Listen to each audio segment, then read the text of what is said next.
a horticulturist and an environmental scientist, I found composting really overwhelming because people do heaps of science talk and you don't want to think about that when you're chopping your vegetables. And then I heard someone say that composting is basically just throwing things in the pile and leaving it to rot. And I thought, I can do that. I do that with my laundry basket every week. So that is my first method of composting, just throwing it in a pile and leaving it to rot.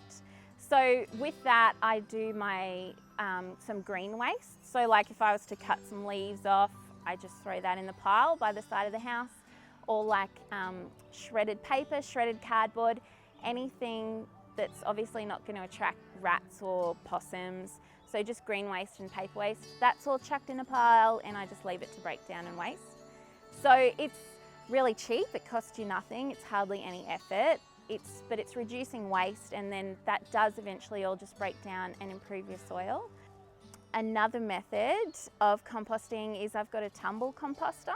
I love it because it's all off the ground. It's great with kids because it is all enclosed and the kids love tumbling it. They just spin it around and that's kind of like their physical release for the afternoon sometimes. Go spin the composting. My third system, where you can just make it out of an old bin yourself, just cut the bottom off, drill some holes in the side, and then you bury that all in the ground and keep the lid on.